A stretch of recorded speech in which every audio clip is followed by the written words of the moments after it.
Bonjour et bienvenue dans le bureau de l'Objectiveur. Aujourd'hui, une question aussi ancienne mais toujours brûlante. La France manque-t-elle de fermeté? C'est ce qu'on entend de plus en plus souvent. Les délinquants ne risquent plus rien. Les juges relâchent tout le monde. La police n'a plus les moyens d'agir. On va analyser les faits, les chiffres, les réformes et les propositions qui pourraient changer la donne. Entre sentiments d'impunité, récidive, peine non exécutée et lenteur judiciaire, le débat revient sans cesse. Mais que disent réellement les faits? Sommes-nous dans un pays laxiste ou dans un système qui cherche simplement l'équilibre entre sécurité et liberté? Pas d'opinion, pas de passion, juste des faits pour comprendre avant de juger. Avant tout, il faut rappeler que le sentiment d'insécurité n'est pas toujours proportionnel aux chiffres de la criminalité. Selon les enquêtes de victimisation de l'INC et du ministère de l'Intérieur, la violence perçue augmente plus vite que la violence réelle. Les faits graves existent, mais leur visibilité médiatique amplifie leur impact émotionnel. Les Français estiment souvent que la justice n'intervient plus. Pourtant, chaque année, près de 700 000 condamnations pénales sont prononcées en France. Le problème se situe ailleurs, dans l'exécution des peines. Près de 7 Français sur 10 estiment que l'insécurité a augmenté ces 10 dernières années. Ce sentiment repose sur la surexposition médiatique des faits divers, la diffusion virale des vidéos d'agression sur les réseaux sociaux et une perte de confiance dans les institutions. Pourtant, les données officielles montrent une réalité plus nuancée. Les homicides restent stables depuis 2000, les vols avec violence ont baissé de près de 30% sur 20 ans, mais les violences sexuelles et intraconjugales ont explosé souvent, et heureusement parce qu'elles sont désormais plus dénoncées. Le sentiment d'insécurité est donc réel, mais pas toujours corrélé aux chiffres. La justice française est l'une des plus sous-dotées d'Europe. Avec environ 75 euros dépensés par habitant, la France se situe loin derrière l'Allemagne ou les pays scandinaves. Conséquence, manque de juges, de greffiers, d'agents pénitentiaires. Les délais explosent. Les peines courtes sont différées, voire aménagées faute de place en prison. Résultat, un message brouillé. Une condamnation qui n'est pas exécutée rapidement perd son sens dissuasif. C'est cette incohérence, plus que le manque de loi, qui alimente le sentiment de laxisme. La fermeté n'est pas une fin en soi. Elle doit s'articuler avec 3 objectifs fondamentaux: prévenir, punir et réinsérer. Or, depuis 30 ans, la France navigue entre ces 3 pôles sans véritable cohérence. Certaines périodes privilégient la prévention, éducation, réinsertion, accompagnement social. D'autres insistent sur la répression en durcissant les peines. Mais ces oscillations rendent le système instable. On multiplie les lois, mais sans résoudre le problème structurel: l'exécution rapide et équitable des décisions.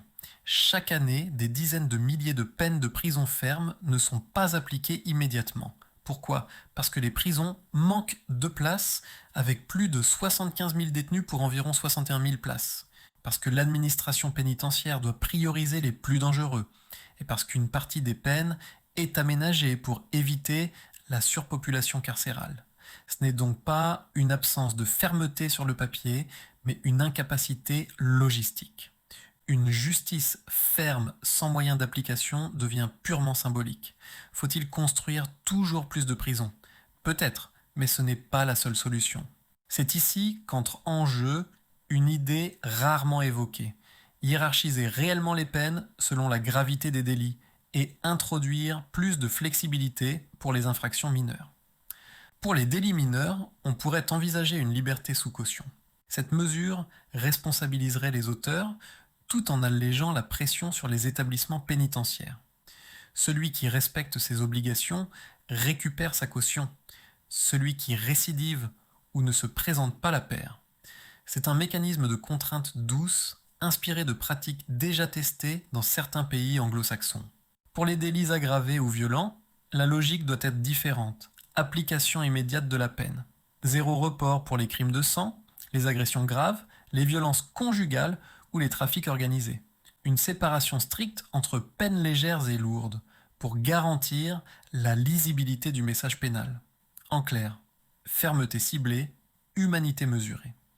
Il ne suffit pas d'être ferme. Encore faut-il être lisible et cohérent. Un délit mineur sanctionné trop durement peut créer un sentiment d'injustice. A l'inverse, un crime grave mal sanctionné détruit la confiance dans l'État. Le rôle de la justice est de maintenir cet équilibre. La peine doit être à la fois prévisible, proportionnée et exécutée. Or, aujourd'hui, seule la première condition est remplie. La loi prévoit la peine. Les deux autres, proportion et exécution, restent inégales selon les cas. L'efficacité de la justice dépend moins de la sévérité que de la certitude de la sanction.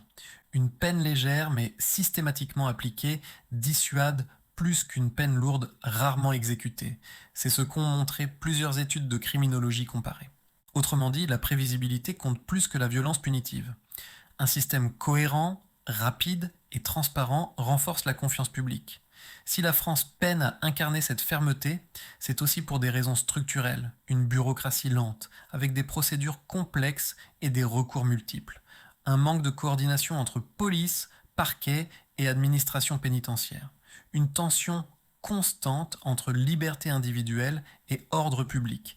Chaque réforme tente de corriger un maillon sans repenser la chaîne entière. Résultat, un système morcelé où la loi s'applique de manière inégale selon les territoires.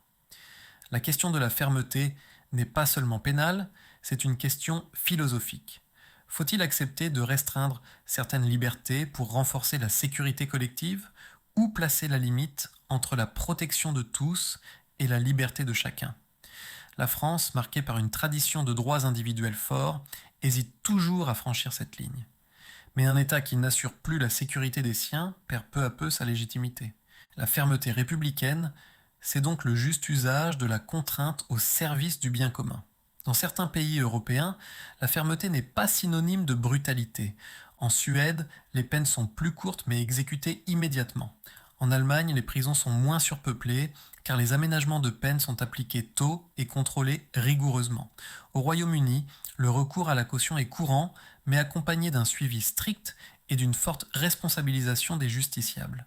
La leçon commune, l'exécution rapide et cohérente de la peine est plus efficace que la sévérité aléatoire. Pour rétablir la confiance, plusieurs pistes peuvent être envisagées: créer des tribunaux de proximité renforcés, capables de juger les délits simples sous 30 jours. Mettre en place une liberté sous caution encadrée afin de désengorger les prisons sans relâcher la pression pénale. Garantir l'exécution immédiate des peines fermes pour les crimes violents. Développer la traçabilité publique des peines exécutées pour restaurer la transparence. Et surtout, investir dans les moyens humains et matériels, car la fermeté sans moyens reste théorique. Ces mesures ne sont ni idéologiques ni partisanes. Elles visent simplement à rendre le droit effectif. La sécurité ne dépend pas seulement de la police ou de la justice. Elle dépend aussi du lien social, de l'éducation et du respect des règles communes. Une société où la loi n'est plus perçue comme légitime devient ingouvernable, même avec la plus grande fermeté.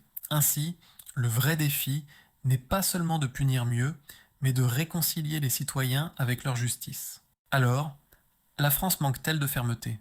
Oui, sans doute, mais pas par choix. Elle manque surtout de moyens, de cohérence et de rapidité.